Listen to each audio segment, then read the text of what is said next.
Assalamualaikum warahmatullahi wabarakatuh. Halo, saya Fitri Umaini, Prodi Administrasi Publik, Fakultas Ilmu Sosial dan Ilmu Politik, Universitas Sultan Ageng Tirtayasa. Nah, saya di sini akan menganalisis visi, misi, tujuan, dan juga sasaran, serta IPAS dan EVAS dalam sebuah organisasi publik yang menggunakan teori Bryson. Visi Dinas Sosial Kota Serang yaitu terwujudnya kemandirian bagi penyandang masalah kesejahteraan sosial. Nah, visi ini sudah berorientasi kepada masa depan karena di dalamnya terdapat kata kunci yaitu terwujudnya. Misi Dinas Sosial Kota Serang. Misi yang pertama yaitu meningkatkan kualitas sumber daya aparatur dan infrastruktur dalam penataan kelembagaan. Nah, visi ini sudah berorientasi kepada masa depan karena di dalamnya terdapat kata kunci yaitu meningkatkan. Misi yang kedua yaitu meningkatkan akses pelayanan sosial dalam aspek rehabilitasi sosial, jaminan sosial, pemberdayaan sosial, dan perlindungan sosial untuk penyandang masalah kesejahteraan sosial.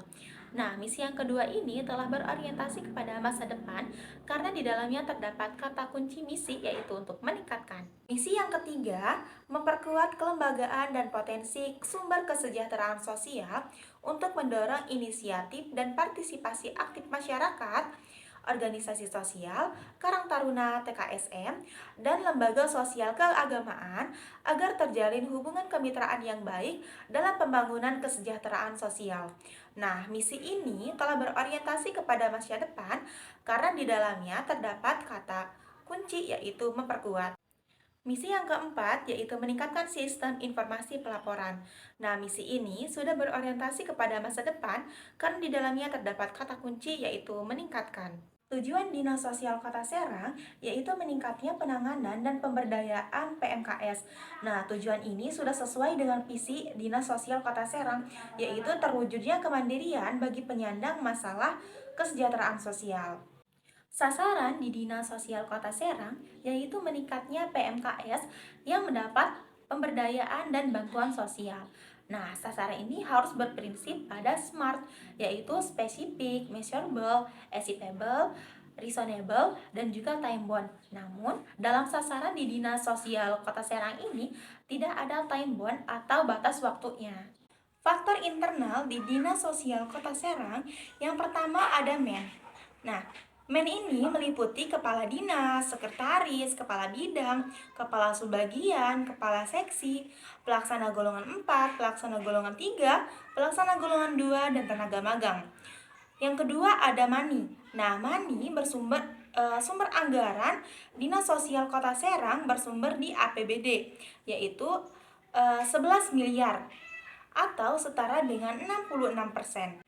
Yang ketiga ada mesin. Nah, yang meliputi HP, laptop, komputer, mobil, motor, kemudian ada metode. Nah, metode ini meliputi pelayanan secara offline dan pelayanan secara online melalui media sosial. Kemudian ada market.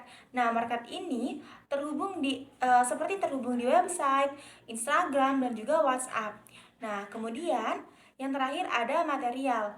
Nah, material ini berupa komputer, HP, kertas HPS, buku, pena, dan lain sebagainya. Selanjutnya, ada faktor eksternal di Dinas Sosial Kota Serang. Nah, yang pertama, itu ada politik dan hukum, kebijakan dan program yang ditetapkan oleh pemerintah pusat. Kemudian yang kedua, ada di bidang ekonomi, di mana bidang ekonomi ini mempengaruhi alokasi sumber daya dan program-program sosial yang dapat dilakukan. Yang ketiga, ada teknologi dan informasi, di mana teknologi dan informasi ini dapat mempengaruhi cara dinas sosial berinteraksi dengan masyarakat dan menyampaikan program-programnya. Kemudian selanjutnya ada sosial dan budaya, di mana tingkat kemiskinan, tingkat pengangguran, jumlah penduduk, dan karakteristik sosial masyarakat menjadi faktor eksternal di dalam dinas sosial di Kota Serang. Selanjutnya ada bobot penilaian atau analisis faktor strategis Dinas Sosial Kota Serang, yang dimana scoring merupakan hasil dari bobot dikali rating. Faktor strategi internal, yang pertama ada kompetensi para pemimpin dan pegawai dengan scoring 0,9 dengan keterangan jangka panjang. Kemudian ada anggaran internal 0,9 dengan keterangan jangka pendek. Sarana dan prasarana kantor dengan skor 0,4 keterangan jangka panjang. Prosedur pelayanan skor 0,2 dengan keterangan jangka panjang. Dengan total keseluruhan 2,4. Dan untuk faktor eksternal, untuk yang pertama partisipasi masyarakat dengan skor 0,6 keterangan jangka panjang. Untuk yang kedua, sarana dan prasarana dengan skor 0,3 dengan keterangan jangka pendek. Untuk yang ketiga, dukungan anggaran dengan skor 0,9 dan keterangan jangka panjang. Untuk yang keempat, kebijakan pemerintah dengan skor 0,2 dengan keterangan jangka pendek. Dan untuk yang terakhir, permasalahan di Kota Serang dengan skor 0,3 dengan keterangan jangka panjang. Dengan total keseluruhan yaitu 2,3. Nah, itulah tadi pemaparan dari visi, misi, tujuan dan sasaran, serta IFAS dan EFAS dalam suatu organisasi, yaitu Dinas Sosial di Kota Serang. Cukup sekian dari saya, terima kasih. Wassalamualaikum warahmatullahi wabarakatuh.